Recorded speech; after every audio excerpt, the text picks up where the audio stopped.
The X Zone Radio Show with Rob McConnell is largely an opinion talk show. All opinions, comments, or statements of fact expressed by Rob McConnell's guests are strictly their own and are not to be construed as those of the X Zone Radio Show or endorsed in any manner by Rob McConnell, rel-mar McConnell Media Company, the X Zone Broadcast Network, its affiliated networks, stations, employees, or advertisers.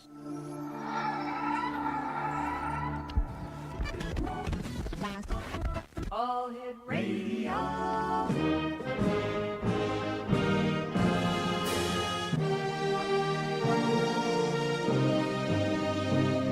Welcome to the X Zone, a place where fact is fiction and fiction is reality. Now, here's your host, Rob McConnell.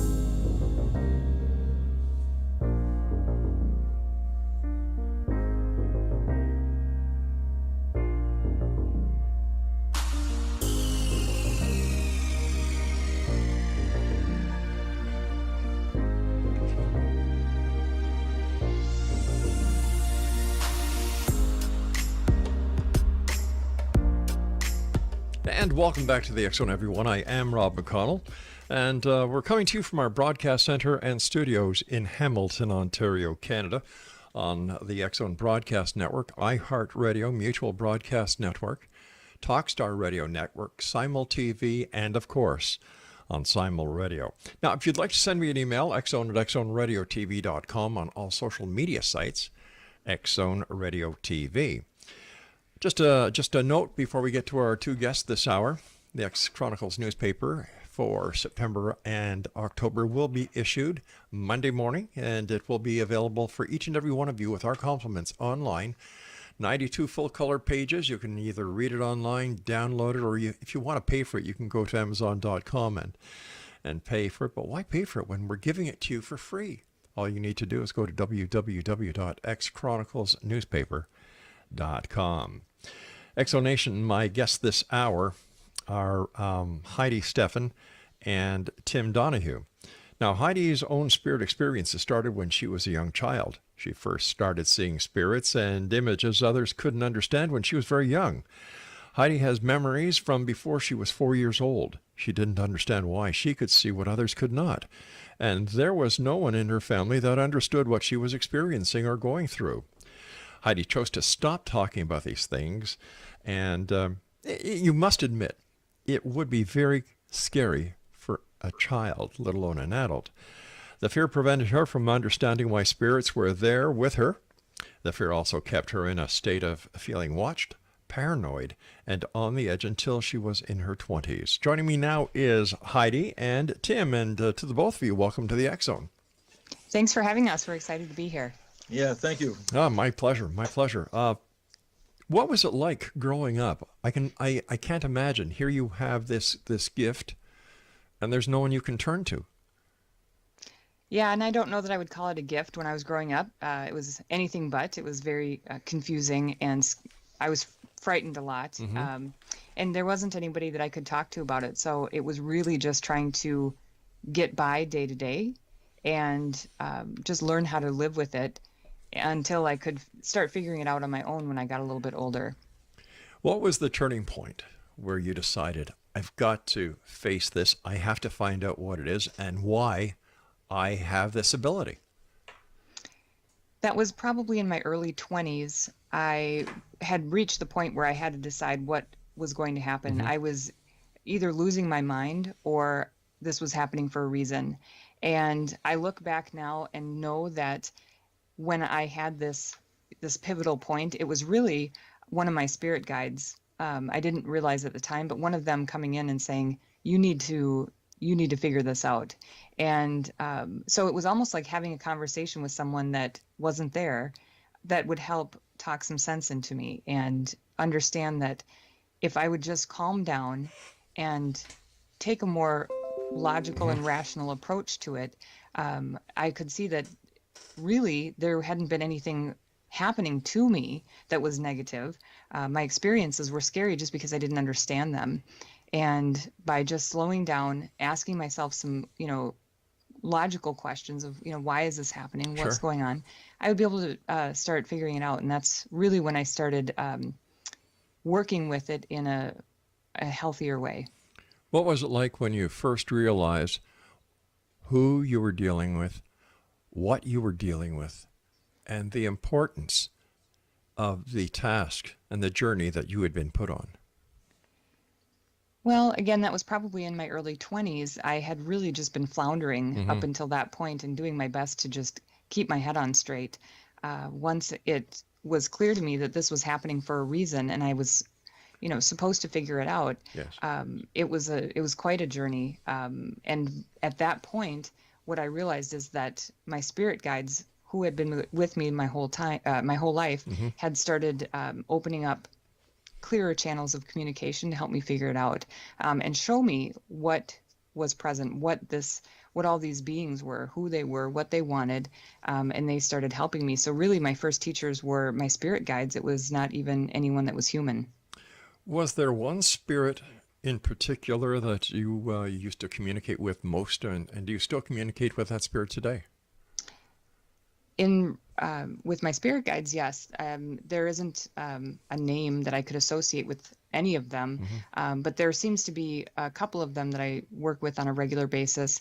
And now with Tim, we have one that we actually share, and he goes between the two of us. And so there have been a couple of that have been stronger influences in my life, but no, I wish I could give you a description. It's Sure. just they're beings that are with me. All right, let's bring Tim in now and find out about Tim. Tim, tell us about yourself. Well, as far as paranormal and stuff, I started having some of my earlier experience after I'd gotten out of the military. I started having dreams of premonitions and stuff like that. And it was more in a factual type situation. I really didn't believe in this stuff, to be honest with you. I just, it wasn't my world. But things started happening to me. I started having dreams of premonitions. I started seeing things. Right. I started feeling things, and I could tell when there was other energy around me that I didn't understand. And then gradually I went to the paranormal field and met Heidi and stuff, and started working with her. So how long have you two been working together? We met 8 years ago, I believe. Is that correct? 8 or Yes, 9, yeah. maybe even 9 years ago now. We've been working together for a while. And what is it exactly that you two do together? What we have discovered as we've started working together, originally we were on doing paranormal investigations. Right. Through that journey, we discovered that doing clearings was becoming more and more of what we were called to do. Right. And so that's our specialty, is working on clearings. And the clearings that we've been doing the last few years have really grown into something that are few that people can deal with. We tend to get the extreme. They tend to end up on our plate. So the extreme clearings and extractions unfortunately seems to be our specialty. Yes.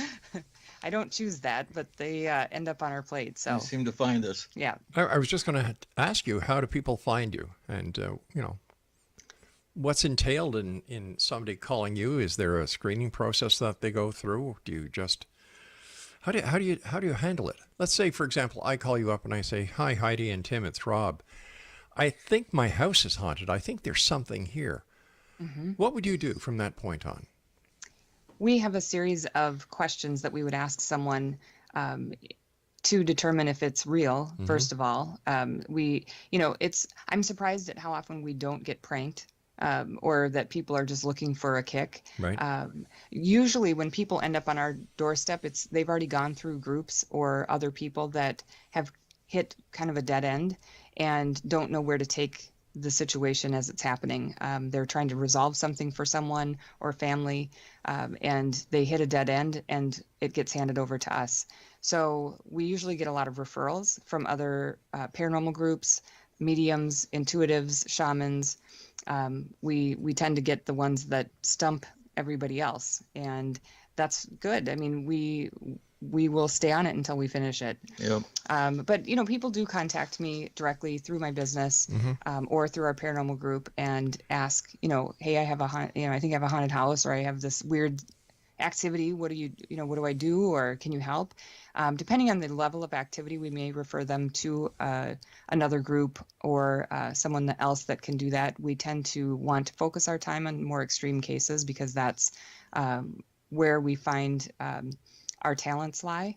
So we would rather turn over maybe, I don't want to say a basic investigation, but something that's a little bit more mainstream, because there are different levels of activity and hauntings, we'll call it. So we'll take the extreme ones, and we'd rather put our time towards those. All right, stand by, Tim, and I'm sorry, Heidi. We've got to take our break here. We'll be back on the other side. X-Zone Nation, if you'd like to find out more about our guests this hour, Heidi Steffens and Tim Donahue, visit their website at myspiritexperience.com. This is the X-Zone. I am Rob McConnell. We're coming to you from our broadcast center and studio in Hamilton, Ontario, Canada. If you'd like to send me an email, xzone@xzoneradiotv.com, on all social media sites, X-Zone Radio TV. And we'll all be back on the other side of this break as we continue investigating the world of the paranormal and the science of parapsychology here in the X-Zone from our broadcast center and studios in Hamilton, Ontario, Canada. Don't go away.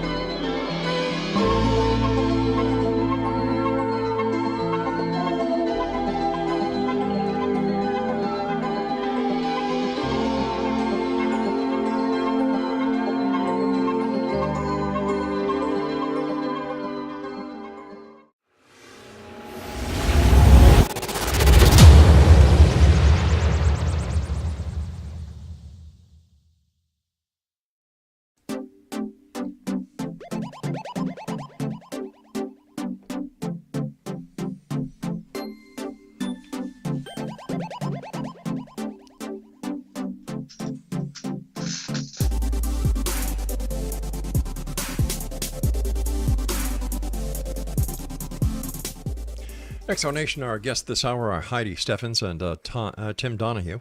Their website is myspiritexperience.com. For some reason, I'm determined to call Tim Tom, and I don't know why, so excuse me. My gosh. Probably not the worst thing he's been called. You haven't called worse. I don't think so. You seem to be such a nice guy. He is. There you go. All right, guys, take me to what you would consider to be your most awesome case that you guys have investigated. The case that you never thought would come. The case that defines what you as paranormal investigators see as the ultimate case to this point in your careers. Yeah, I think so. Yeah. We just looked at each other, and we knew right away. It was a farm just outside of Chicago, Yeah. Illinois, and it was an accident that we stumbled upon it, which is how we work. And I feel bad for people that know us, that want to bring us somewhere paranormal or haunted or whatever, because we end up wrecking a lot of the places for them, and we uncover more than what's there. Okay. And so it kind of turns it, not wrecking, I shouldn't say that, but we went to this farm that was haunted, Right. and it was supposed to be a great place for people to go and interact with paranormal. So really a group of us was going there on like a mini vacation, right? Yeah, sure. It was a haunted farm, and people can come for the weekend, and it almost like a bed and breakfast. This guy opens up his house to whoever wants to show up. You just plan your weekend and show up.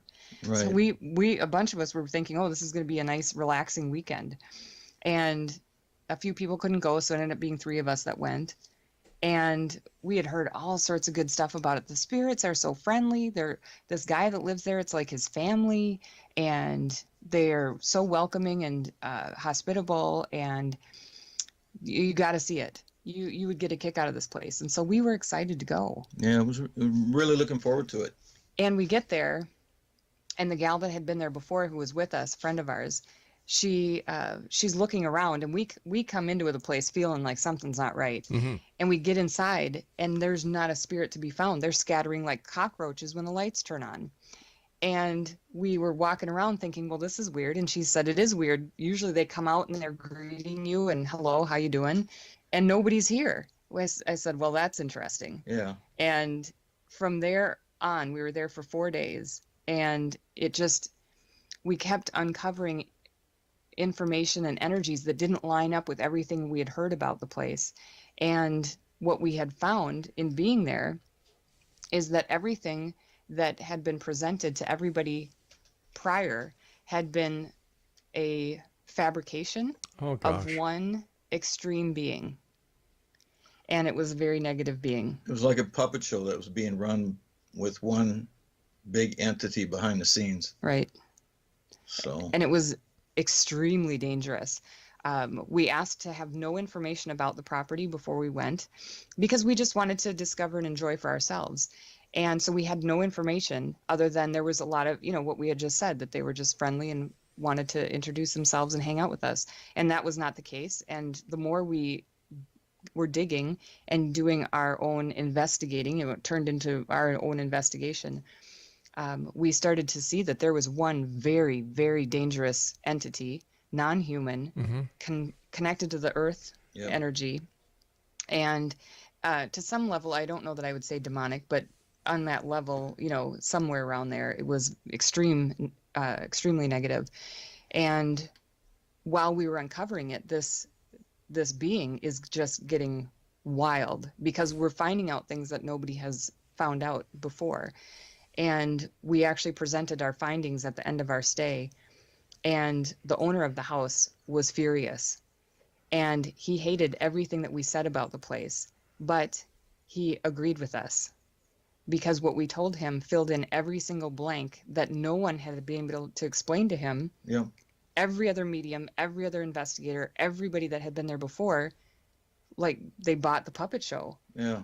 And it's like this being or this entity couldn't fool us. And the more we dug, the more we realized what was happening, and that he was actually in grave danger. And when we told him that he was in extreme danger and this would probably kill him, he told us about the other homeowners that he knew about, and how many had died horrible deaths. Children had died on the property. Families with children, many children had died. People had suffered extreme illnesses, just weird illnesses that are just off the beaten path. Yep. So it was really, really a dangerous place. We offered to help him so that it would be safe, for him. Certainly. And he had to wrap his mind around it, because his whole world had changed. These years that he had lived there completely changed. And he shut everything down. We left. He wouldn't let us do anything to help him. And last I heard, he opened it back up and is just going on about like it didn't happen. By the time we left there, and that night, we were giving him all the information sitting at a big table downstairs. That farmhouse came alive. There was banging on the walls. There was noises coming out all over, and it was just coming off the hinges in there. Yeah. And it was just crazy. Yeah. Let me ask you a question. Before you said that according to the person who had gone there before, who was with you, that the spirits used to come out and greet you, and do spirits usually do that? Oh, sure. Really? They can. I mean, not everywhere. Okay. So it's like like Casper the ghost and his family.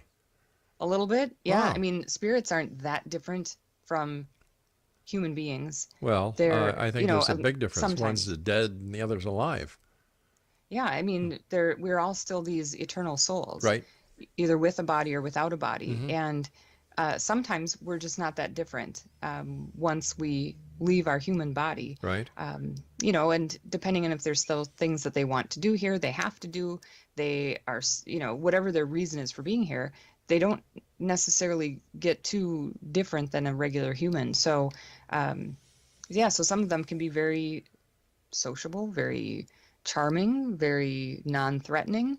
And that's most of what you would find out there. I mean, they just don't want to be bothered, don't want to bother anyone, or we'll just be pleasant and kind of leave everybody alone, or maybe some small interactions. But we run into less and less of those because of the cases that we get now. But most of what we found just walking around town, going into someone's house, right? Yeah. I mean, anywhere you'll find just basic, average, spirits, just like you and me. Where did this negative entity that was there, that was putting on the puppet show for the other investigators and basically ruining this man's life, where did it come from? What we can understand about it, being that we were only there for 4 days and have not been invited back now, is that it was attached to the land, and it is extremely old. We found when we were there, it had been occupied, the land was occupied by Native Americans for a long time. And the homeowner had told us that there was a burial mound on his property and showed us where it was. And we did some intuitive work and realized that it wasn't a burial mound of people. It was a burial mound. We saw baskets and offerings. Oh my gosh. And it was actually to keep this being that was connected to the earth contained and keep the tribe protected from this energy. And so they had buried into the ground these protection amulets and offerings to try and just keep the peace and keep everybody safe from whatever this was. So it was extremely old. And because of the people that had constantly moved in once the house was built, and probably, everybody that had lived there on the property, because it was very old, it was growing and evolving because of the energy it was taking from the people that were living on the land. So it had evolved and grown, and actually quite rapidly, especially with all these people now coming in every weekend. It has fresh energy every weekend to draw from. So it was getting extremely powerful, extremely Dangerous. It was dangerous. Yeah. And it was growing. But how do you guys protect yourselves, from suffering any of the negative effects that this negative spirit could have brought onto you guys? What do you do? How do you protect yourself? It's important for anybody that does paranormal investigating or any kind of spiritual work to really make sure that they keep themselves healthy first. To be in a good physical form, mental form, emotional form, just for yourself, is almost a necessity for being well protected, especially when you're up against entities like this. If they're able to take advantage of you because you have, emotional weaknesses, physical weaknesses, you're much more susceptible to damage or attack. So we try and keep ourselves very healthy, and we do work on our own spiritual protections as well, and have a strong spiritual faith, and work together to ensure that we can watch each other's behaviors and movements to see if anything is off. We stop, we regroup, we do a personal cleansing, we put up our protections again, and then we can go back in. If we find that anybody is in extreme danger, we stop and we quit. Nothing is worth someone getting hurt to any degree. All right, Heidi, I've got to take my news break at the bottom of the hour. Please stand by. Exonation, Heidi Steffens and Tim Donahue, our special guest this hour. Their website, myspiritexperience.com. And Tim, Heidi, and I will be back on the other side of this news break as we continue here in the X Zone from our broadcast center in Hamilton, Ontario, Canada. And you're watching us around the world on Simul TV on the X Zone TV channel.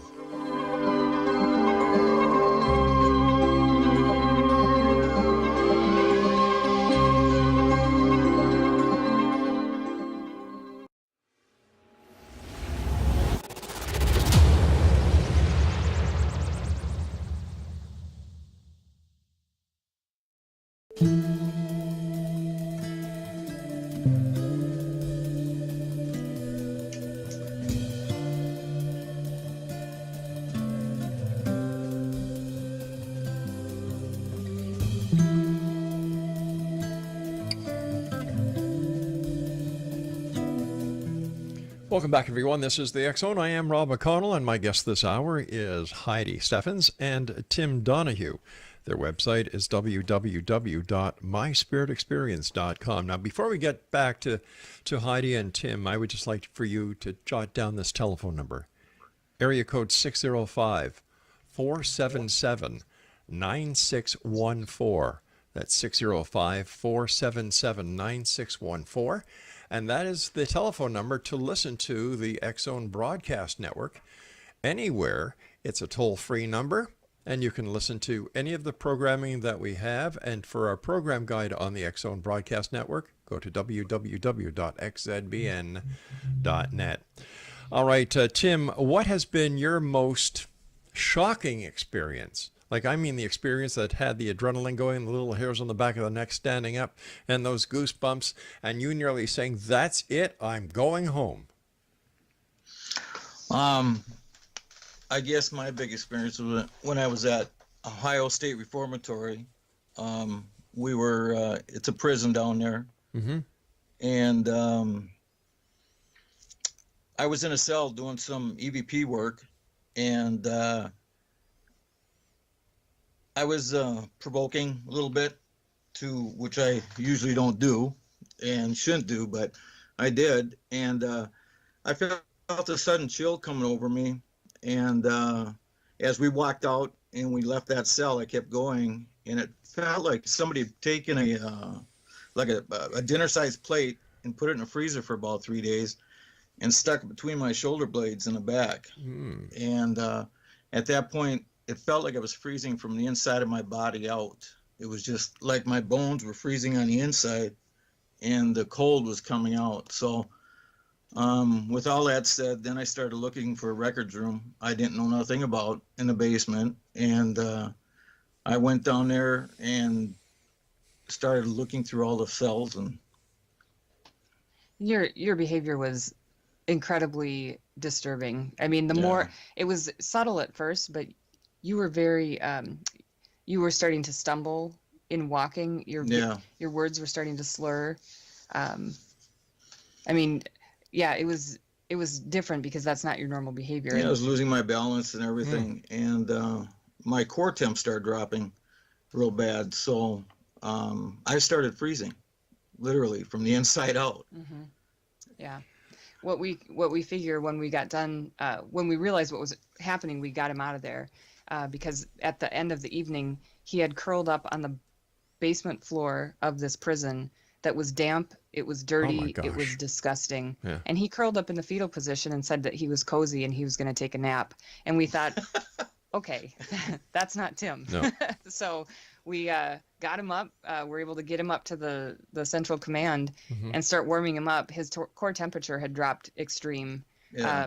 We had a temperature camera and a FLIR camera, and he had dropped to an extreme temperature, and what we figured was he was suffering from a spiritual form of hypothermia. Unreal. It was, and I think if he would have been alone, he might have actually died. Yeah. Let me ask you guys this: when it comes to something like the Reformatory, and I've heard stories about Waverly and all the other ghost haunts, why do these spirits remain if they know that you and other investigators are going to be coming there and bothering them? Mm-hmm. That's why they're there. Because they want you to bother them? Yeah, and well, they need energy. If they want to stay, they need energy, and they get energy from us coming. So the more people that go to those places, the more spirits will go to those places because it can fuel them. Oh, so it's like how you guys are the walking buffet. Exactly. Yep. Couldn't they go to... So that doesn't mean that they're from there. The spirits that are at Waverly Hills doesn't mean that that's where they lived and or died. They could be other spirits from other places that come there because of the investigators that are coming every night. But couldn't they go and hang around a high tension wire and get the same I think energy? They probably do. Yeah. I never thought of that, Tim. Yeah, they do. I'm sure. So what do we know? We're just a little bit more interesting. I would imagine. So what do we know about the spirit life itself? What's it like over there compared to being in the meat suit over here? Well, I mean, from what we know, Mm-hmm. it's it's different in the way of time is completely different. So there's no linear movement like there is here. There's no day-to-day Right. living There's no. time. Yeah, there's no activity that we can measure in the form of time. There's no way to do that. So it's a different feeling. It's a higher vibration feeling because these bodies that we're in lower our vibration, our natural vibration of our souls. So it's different and it feels better. Once we're out of this, we realize how good it feels to be out.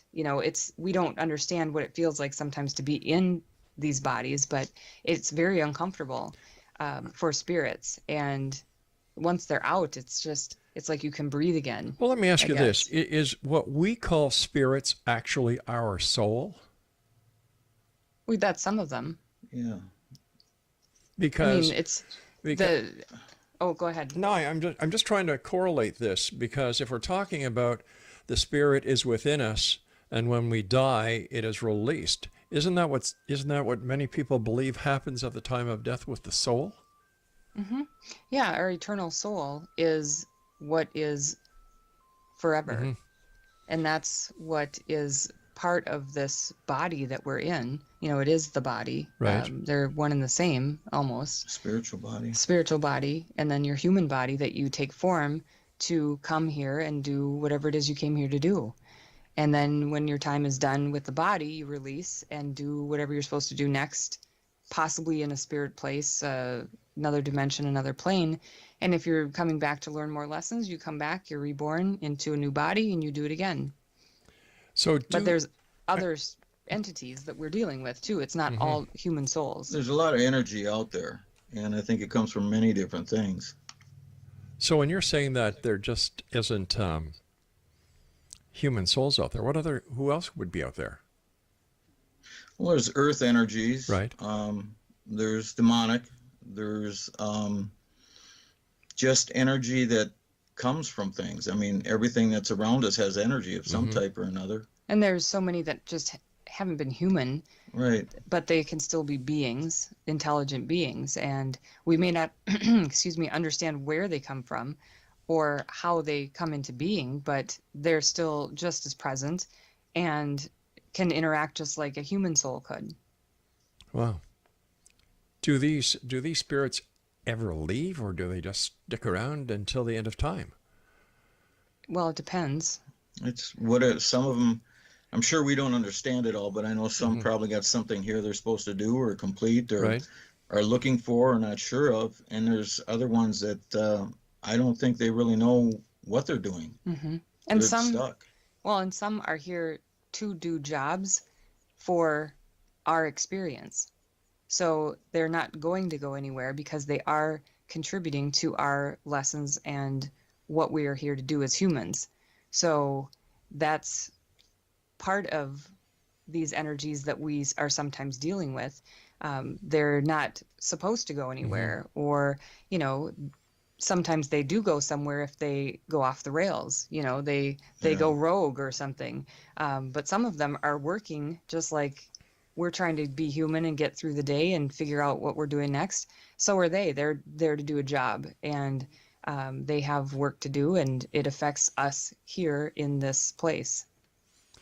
So what is it that paranormal investigators are trying to accomplish? What is the ultimate goal of being a paranormal investigator?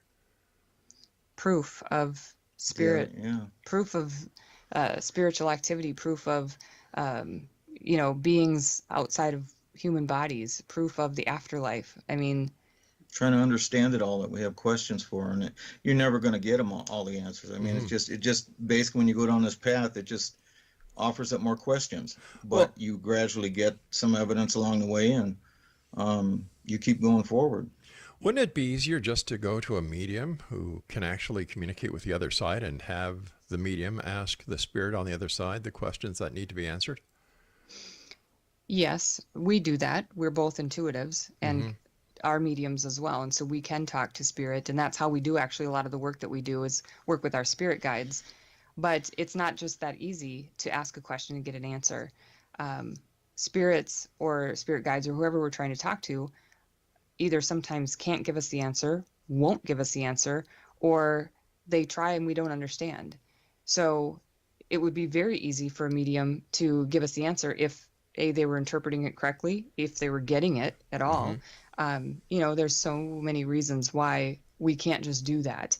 And I mean, sometimes we can. Sometimes it's just cut and dried, medium, here's the answer, done. Yeah. But there's so many reasons why that's not okay too. It's not possible to do that. All right, let's talk about that when we come back from our final break.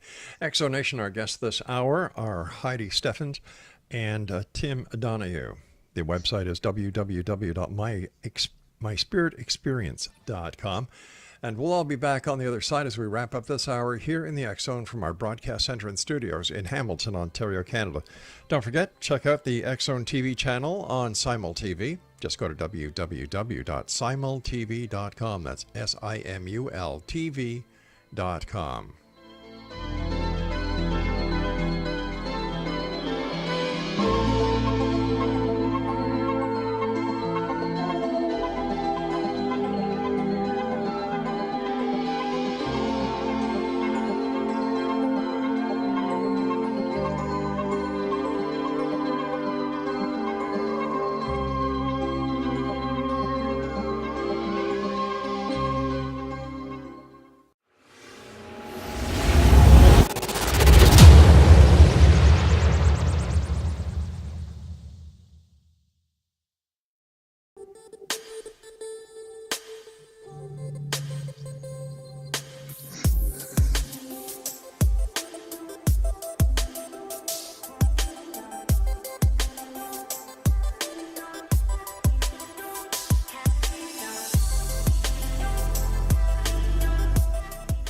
Heidi Steffens and Tim Donahue are our special guests this hour, Exonation. Their website is myspiritexperience.com. And first of all, I'd like to thank both of you for coming on the show tonight.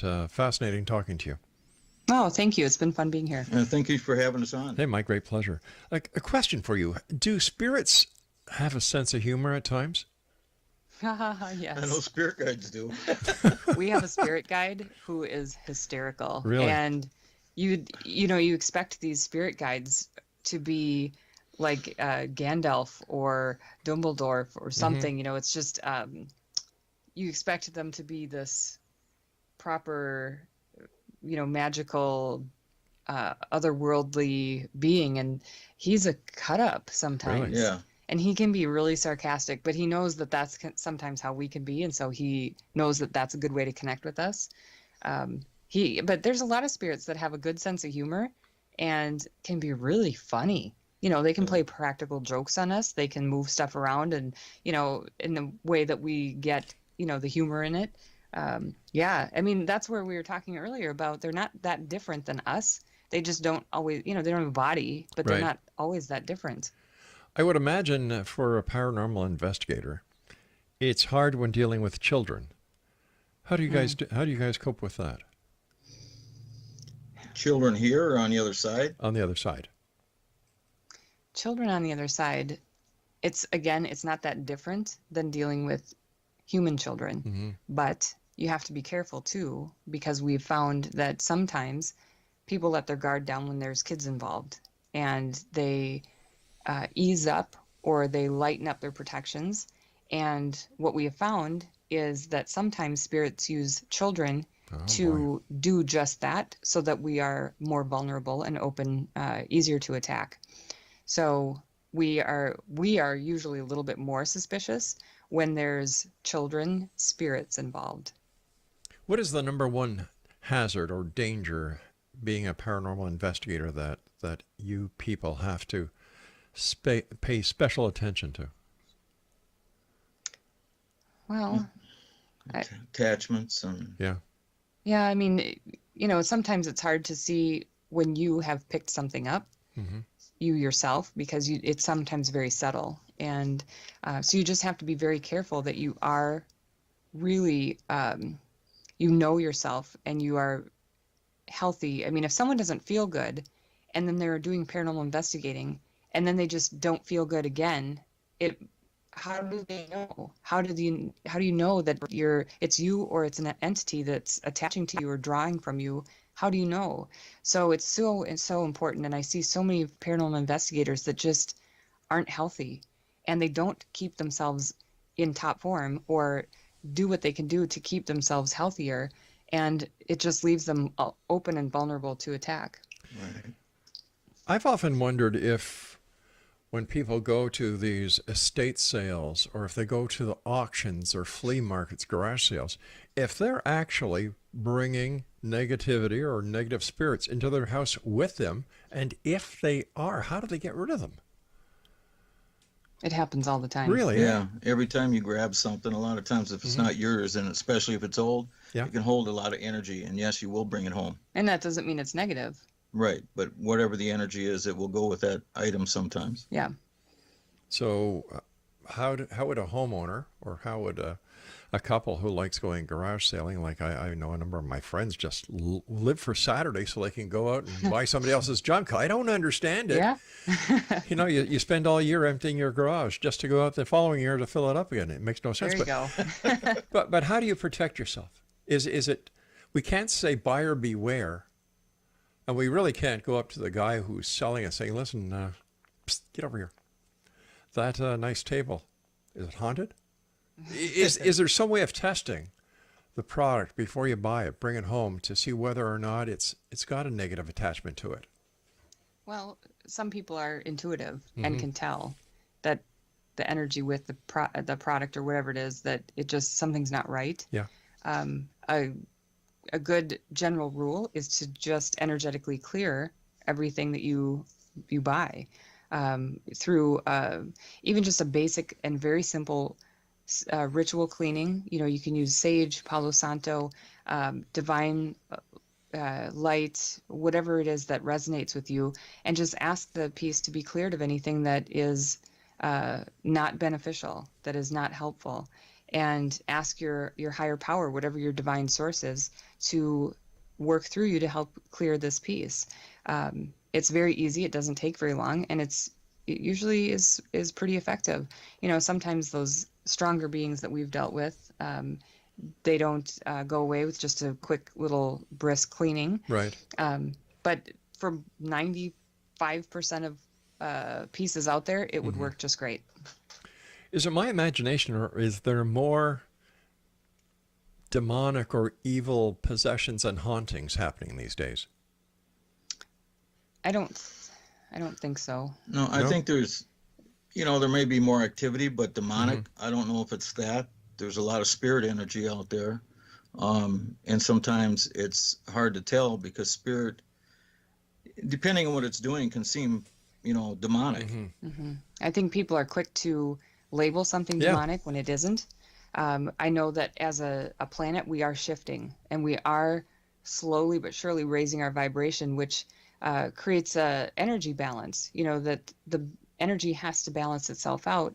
So it creates an influx of otherworldly energy activity. And that comes from both sides, the side of feeling really good and this energy vibration going up, and the other side saying, hey, we've got to balance it. So maybe, some of that negative energy gets kicked up as well. And so it might feel like, yeah, there's more negative energy out there or more stories. I think people are more comfortable talking about it now, especially with all the TV shows out there. And but there's so much good that's also coming about. It's just that we don't always hear about that. That's not something that makes front page news. It doesn't make TV shows like the negative stories. So I think that it feels like there's more. I don't know that there necessarily is. But that's just my own, I guess, personal opinion on that. Yeah. How would one listening tonight, we've been talking about negative energy, how would they boost up their own personal energy to be more positive? It's important to, again, focus on positive health and well-being, getting yourself into a place where you are physically, emotionally, mentally, and spiritually strong and healthy is the best defense. It's not just a strong spiritual faith, but doing everything you can to be physically, emotionally and mentally strong as well. So doing any of your own self-healing work that you need to do, that's the one thing that if I could tell anybody to keep themselves safe is to do their own work, because you're less likely to be vulnerable, Yes. to be weak, and that leaves you open to spiritual attack. A person who is planning on becoming a paranormal investigator, what should they consider before committing themselves to this art or this career? That it's not like you see on TV. So if someone is doing this because of what they saw on TV, they need to talk with someone that's in the field and doing this. It takes a lot of time. It takes a lot of patience, a lot of work, and it isn't as exciting and active as you see every episode, every week on TV. You need a lot of patience and dedication and mentors. To go out and just blindly start doing this is very dangerous. So to work with someone who's done this for a while and learn from them and have patience, because it does take patience. I've been doing this for over 10 years, just the paranormal investigating part. You've been doing it for almost that long. Yeah. And it takes that long to just gather a body of work that you can put together and say, I think we've got something here that we can show people and say, look, here's what we have. So it takes a long time, and it isn't as dynamic and fascinatingly wild and active like you see on TV sometimes. Many hours. Yeah. Going over video, audio, video, just all kinds of stuff. There's a lot of legwork. You got a history on the location, and then you got X amount of cameras, X amount of recordings. It takes a lot of time. We've got about 40 minutes, 40 seconds before I say so long, guys. Once again, thank you so much for coming on the show. We'll have you back on again in the future. There's no doubt about that. But in 30 seconds or less, what is your message to the X Zone Nation tonight about being a paranormal investigator? Take your time with investigating. If you want to learn, study under someone and make sure you keep your health and well-being in focus all the time. Make sure that you always keep yourself healthy.